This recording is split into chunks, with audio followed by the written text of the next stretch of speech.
Muy buenas tardes, amigos y amigas de Diario La Hora.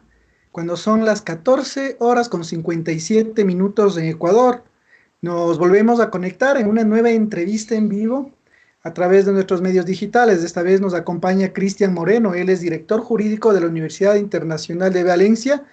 Él se encuentra en este momento en España, ya van a ser las 22 horas también, y le queremos agradecer por la gentileza de habernos atendido y de poder dialogar con él esta tarde y esta noche ya en España.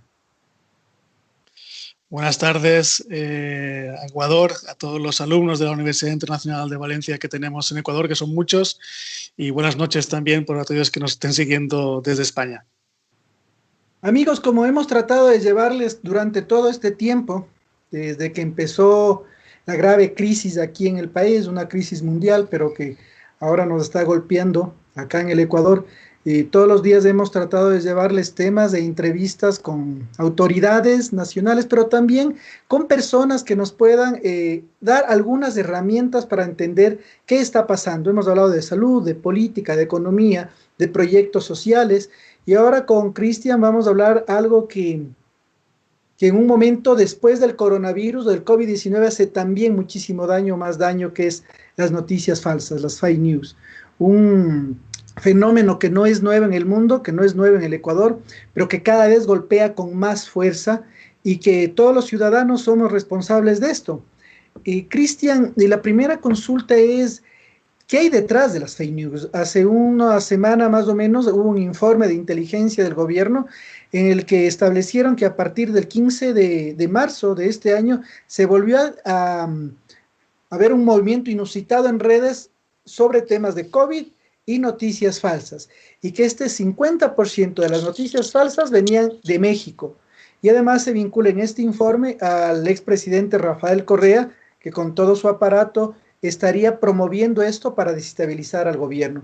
Entonces, en este contexto, Cristian, ¿de dónde vienen las noticias falsas? No es que es un adolescente capaz que eh, no tiene nada que hacer y comienza a mentir en redes. ¿Qué hay detrás de todo esto? Bueno, realmente es algo que se está estudiando y sería muy temeroso por mi parte coger el dedo señalando a una persona u otra. Hay tres razones claras.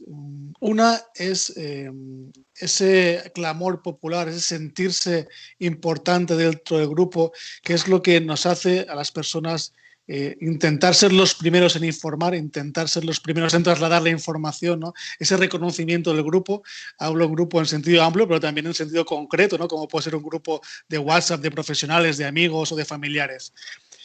Obviamente, detrás de las fake news muchas veces también hay un interés particular. Bueno, hablabas en concreto de un político, pues obviamente pues ya se prevén que las futuras elecciones de Ecuador sean las elecciones que se ganen o se pierdan en la red, con lo cual, pues bueno, no es descabellado pensar que los partidos políticos están utilizando estos fake news también por interés propio. Esto no es una cuestión de Ecuador, esto no es una cuestión global, ¿no? Está pasando en todos los países. Lo vimos no hace tanto en las elecciones nada más y nada menos de Estados Unidos, ¿no? Y luego hay un tercer vector que yo quiero poner, que creo que es el más importante aquí, y es que ante una amenaza sobrevenida, ante esta crisis que nadie nos esperábamos, de repente el mundo se ha paralizado, de repente estamos en una crisis sanitaria espectacular, una crisis económica espectacular. Necesitamos que todo esto tenga un sentido. La persona necesita darle que esto tenga un uso de razón. La persona necesita que todo esto tenga un sentido. Y se agarra cualquier noticia para llenar ese vacío que le falta, ¿no? De sentido a todo lo que está pasando. Y es por esto que también no solamente han aumentado la génesis, la generación de estas fake news, sino que el potencial y la amplificación, por lo que digo, ¿no? Esta necesidad que tiene la persona de que alguien le explique qué está pasando, porque realmente, bueno, nos ha sorprendido a todos, ¿no?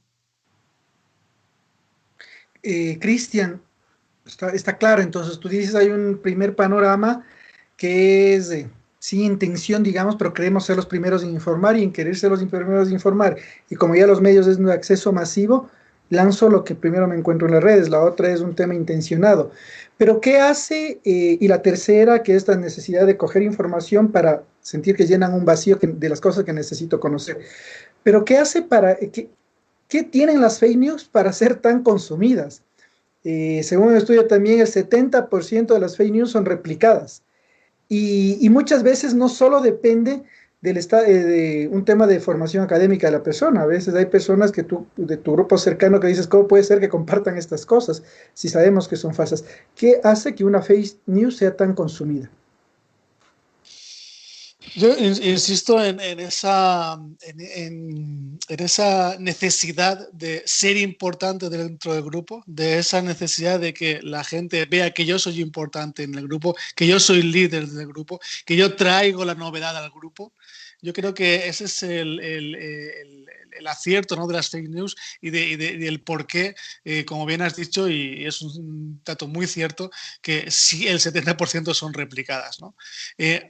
Para nosotros nos prima antes llevarlo rápidamente al grupo donde yo quiero ser el líder de ese grupo que pararme a leer bien la noticia o pararme a contrastar la noticia. Premiamos la inmediatez y en ser los primeros aun sabiendo que posiblemente pueda ser una fake news o posiblemente asumimos el riesgo, perdón, dicho de otra forma, de que podamos salir ante una fake news con la intención de ser los primeros en traer esto al grupo, ¿no? O sea, ya lo podemos ver lo vemos desde un inofensivo meme, gracioso, hasta una noticia, ¿no?, de alcance, ¿no? Una noticia de alcance. Cristian, ¿y qué recomendaciones básicas hay para que una persona, porque en esto de las fake news, los responsables somos absolutamente todos los ciudadanos, todos los que tenemos acceso a una red social? ¿Qué recomendaciones das tú para que uno pueda descubrir o pueda percatarse de no compartir noticias falsas? Bueno, lo primero que tenemos que yo recomendaría es que, y esto es lo más importante, pararnos a leerlo. Pues que insisto, es que muchas veces se pasa la noticia, se pasa el link de la noticia sin primero ver exactamente qué pone, después contrastar el medio. Pues no es lo mismo que sea una información que procede de, por ejemplo, La Hora, que sí que nos da una garantía de que un medio es un medio serio, un medio importante dentro de nuestra sociedad, a que pueda ser, no sé, cualquier otro medio que sea desconocido, ¿no? O que pueda presentar, pues, no esas garantías que pueden presentar otros. Luego también, otro ejercicio que deberíamos es de coger la noticia y googlearla, ¿no? Google nos va a decir en el 90% de los casos si esto es un fake o no es un fake, o hay dudas de que pueda ser un fake, ¿no? Y todo este ejercicio que en estos 3 pasos, que parecen sencillos, si todo el mundo nos paráramos a realizarlos, se reduciría considerablemente el éxito de estas fake news. Y fíjate que son 3 pasos muy sencillos, ¿no? Leerlo bien, mirar el medio y luego contrastarlo en Google o pedirlo incluso a algún especialista, ¿no? Cristian, como tú dices, las elecciones se han ganado y se van a seguir ganando tal vez en las redes, y no precisamente con medios honestos o transparentes, sino utilizando herramientas que están fuera de cualquier acción ética. Eso va a seguir pasando. ¿Qué está haciendo? ¿Se está haciendo desde lo legal, tal vez en Europa, o qué están haciendo las corporaciones para poder evitar esto? ¿Es sancionado tal vez ya el compartir fake news o hay casos de que se han descubierto empresas que se han dedicado a hacer noticias falsas? Sí, a ver, primero yo creo que hace falta una investigación policial, una investigación o procesal, judicial, buscando estas empresas, estos servicios de creación y amplificación de estas noticias falsas. Eso por descontado. Hay que hacerlo y se tiene que hacer, ¿no? Porque yo creo que debería haber incluso una cuestión internacional, una cuestión global, pues quizá unas recomendaciones de la ONU no vendrían nada mal, ¿no? Luego, por otro lado, en casos como Ecuador, que, corrígeme si me equivoco, hasta donde yo sé, no hay en marcha una ley de protección de datos, esto sería fundamental. A nosotros, desde mi visión europea, pues no entendemos cómo, y ahora hace muy poco salió a la luz y se puso en vigor, quedó en vigor el Reglamento General de Protección de Datos Europeo. Esto es fundamental, esto es fundamental. Y luego también Ecuador tampoco ha ratificado el convenio de Estambul. Esto en cuanto a la ciberdelincuencia. Quiero decir que si ya de per se es complicado, si encima no tenemos una coyuntura o un escenario de limitación legal para ello, pues mucho más complicado. Por eso creo que es fundamental investigación policial y judicial, sí, pero dentro con unas herramientas normativas para que estas investigaciones tengan éxito. Y esto pasa por, como digo, una ley de protección de datos fundamental, porque si no hay una base de datos donde amplificar estas fake news no van a llegar, eso es muy, muy importante. Y luego también, como digo, pues estas instrucciones internacionales que deberían ser cumplidas por todos los países, empezando por ratificar el convenio de Estambul sobre delincuencia.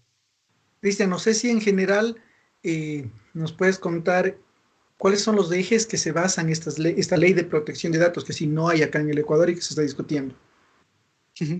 La principal razón de ser de la ley de protección de datos es obliga a tanto sector público como sector privado dar unas garantías al usuario. ¿Cuáles son estas garantías? Pues muy sencillas. Primero, que tengan el derecho de acceder a la información que la empresa X o la empresa Y tiene mías, qué datos míos personales tiene esta empresa, mi derecho a rectificarlos, decirle, mira, es que yo ya no vivo aquí, ahora vivo allí, mi derecho a oponerme a que los tengas, pues posiblemente yo en algún momento te he clicado, ¿no? O te he firmado un consentimiento, pero ahora no quiero estar en tu base de datos, yo tengo el derecho a que tú me quites de esa base de datos o a ponerme a que los tengas, oposición y o cancelación. Y lo más importante, y es que nadie va a poder ceder mis datos sin mi consentimiento. Si una empresa A cede datos a una empresa C o una institución pública A cede datos a una institución pública B o a una empresa B, tiene que tener mi consentimiento para esa cesión de datos. Esto que parece tan sencillo, pues no lo es tanto. Luego hay que obligar a todo aquel que tenga ficheros de datos públicos, de datos personales, a declararlos ante la Agencia de Protección de Datos de cada país. Y tiene que cumplir unas garantías del tratamiento de esos datos y de la cesión de esos datos. En eso se basa la ley de protección de datos y creo que sin eso pues, es muy complicado luchar contra estas maniobras políticas, si se me permite llamarlo así, sean de un partido, sean de otro, sean de una ideología o sean de otra. En este contexto que vivimos como humanidad, la información es lo más importante y los datos han tomado una relevancia impresionante en todo, ¿no? Por eso el gran negocio de las redes sociales no es la red en sí per se, sino los datos que estas redes tienen y que se las comparten. ¿Han existido tal vez ya con la ley de protección de datos algún proceso legal a empresas en Europa o en Estados Unidos? Sabemos que Facebook ya tuvo un primer problema por el uso de datos de una empresa en Inglaterra. Tal vez hay otros casos que se puedan contar a nivel mundial. Sí, prácticamente yo creo que todos las grandes empresas que comercializan o que el objeto de su comercio es nuestra información han estado penalizadas de alguna u otra forma o han estado denunciadas de alguna u otra forma, ¿no? Caso de Google, caso de Facebook. Si bien es así, ¿no? Y aquí los gobiernos supranacionales, ya no me insisto que esto es un problema global, los gobiernos supranacionales tienen que empezar a delimitar a estas empresas, ¿no? ¿Cómo? A través, por ejemplo, el Reglamento General de Protección de Datos Europeo va en esa línea, ¿no? Y luego también hay otra cuestión, y es que los gobiernos tienen que sacar de esa ignorancia si se me permite, a la población. Es decir, por favor, que nadie se crea que me dan un servicio de geolocalización en mi móvil de forma gratuita. No me lo dan de forma gratuita, sino que lo pago a través de información, de decirle a la aplicación dónde estoy en cada momento, ¿no? Que nadie se crea que me da una cuenta de correo con X gigas de almacenamiento gratuitamente. Obviamente que no. Yo lo pago a través de los datos que yo le aporto. Si la gente es consciente de eso, allá cada cual que juegue al juego como quiera, al primer nivel, segundo nivel, tercer nivel. Es decir, primer nivel, no hago nada o hago lo justo lo necesario, o todos los días pues yo pongo una foto en mi Instagram y digo dónde estoy porque yo quiero hacerlo y es totalmente legítimo, pero tiene que saber el precio que está pagando. Ese es el problema. Hay que luchar primero contra esa ignorancia, o también, bueno, se llama analfabetización digital, ¿no? Pero al final es esa ignorancia, ¿no? Justo esto, esta necesidad de informarnos, de educarnos en lo digital, de no ser analfabetos digitales para poder prevenir desde las fake news o que usen nuestros datos hasta los temas de ciberdelincuencia. ¿Cuál es el rol del Estado? ¿Cuál debería ser el rol del Estado en poder proteger a los ciudadanos de la ciberdelincuencia? Aparte de crear una ley de protección de datos que sería como el paraguas que englobe a todo. El Estado tiene que ser el garante de que toda la población, de que ninguna persona sea analfabeta digital. Y a partir de ahí todo funcionará. Yo no quiero ser mal pensado en pensando que pues a lo mejor al gobierno le interesa que siga esa analfabetización, ¿no? Y que pueda controlar al rebaño, o pueda ser más fácil de controlar al rebaño. Esto pues ya pasó en la época medieval, cuando éramos analfabetos, no digitales, sino analfabetos, que no sabíamos leer y escribir. De hecho, solamente el clero, ¿no? y la aristocracia, la monarquía, ¿no? O la aristocracia sabía, o la burguesía podía saber leer y escribir, y eran quienes dominaban el mundo, ¿no? Esto no puede pasar en el siglo XXI, esto no puede pasar en el 2020. Pues ahí el Estado tiene que ser garante de que todas las personas, independientemente de su estatus social, independientemente de su edad, tengan un mínimo conocimiento de todo lo que estamos hablando en esta entrevista. Con esto de la ciberdelincuencia también, y ahora que se activó el teletrabajo, y me imagino en Europa tal vez es un poco más común, en el Ecuador es casi impensable el teletrabajo, son muy pocas las empresas que han hecho un proceso hacia el teletrabajo, pero ahora nos hemos visto obligados ya más de 15 días a estar trabajando en nuestros hogares. ¿Qué recomendaciones tú les puedes dar a las empresas para cuidar su información y no ser víctimas de la ciberdelincuencia? Bueno, en primer lugar, decir que bueno, habla quien lleva un mes confinado en casa, habla quien lleva un mes trabajando desde casa, y aprovecho también pues para mandar un ánimo a todas estas personas que mis compatriotas que lo están pasando realmente mal. Hoy nos despertábamos con una muy buena noticia, pero a la vez muy fría, y es que solamente habían muerto en España 600 personas, y recalco de solamente, porque nos hemos alegrado de que hayan muerto solamente 600 personas. Es una gran frase que espero pues no tenerla que repetir en ningún momento de la historia que me queda por vivir, ¿no? Ahora también alguien que está acostumbrado, y porque bueno, trabajo en la Universidad Internacional de Valencia, que es totalmente una universidad en línea, online, ¿no? Entonces, bueno, estamos acostumbrados al tener alumnos en todo el mundo, profesores en todo el mundo, pues la verdad que esto de las videoconferencias es el pan nuestro de cada día. Pero no es lo normal, ¿no? Lo normal es que las empresas hayan tenido que digitalizar en 15 días en España, y esto pues va a pasar en los países que vais un poco por detrás por semanas, no por otra cosa, ¿no? Vais unas semanas retrasados. Yo sí que os pediría, y aprovecho por favor este espacio para por favor pedir a todos mis amigos ecuatorianos y de todas las instituciones públicas y privadas que por favor no cometan los errores que hemos cometido en España, y que se tomen esto en serio, porque de verdad que es raro. Yo creo que no conozco a nadie que no tenga un familiar o un conocido que haya sido infectado por coronavirus, en el mejor de los casos. En el peor es que tenga un fallecido. O sea, esto va en serio, por favor, intentad no cometer los fallos que hemos cometido nosotros. Y ahora ya paso a contestar la pregunta. Las empresas, Bueno, primero sentido común.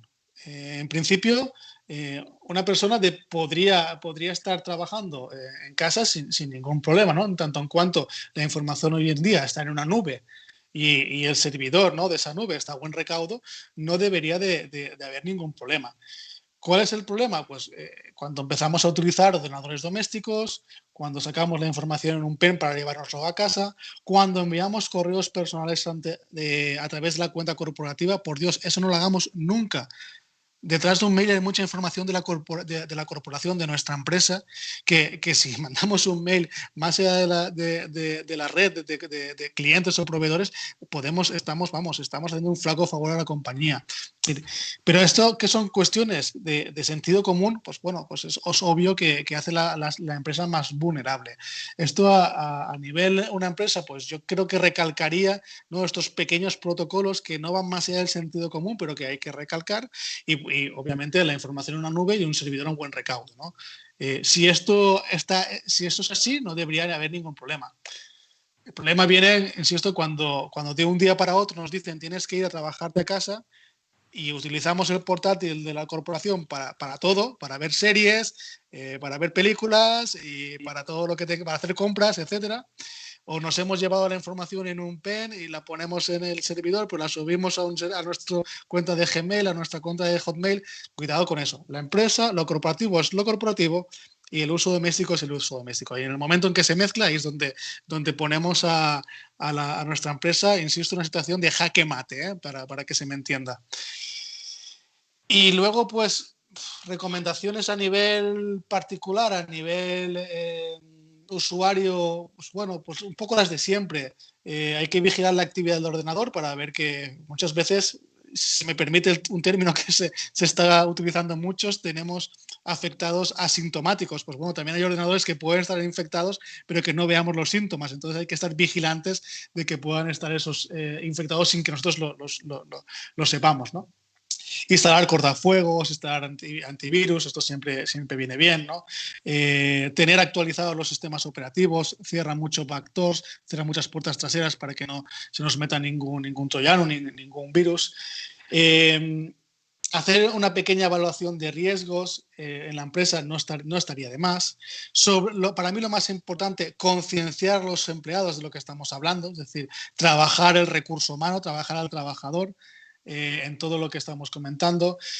La empresa debería limitarnos los accesos y así se evita de que podamos entrar a comprar algo por Amazon, podamos entrar a ver alguna película de Netflix, ¿no? Pues si nos limita, seguro que no utilizamos el ordenador, ya buscaremos el otro ordenador para hacerlo, ¿no?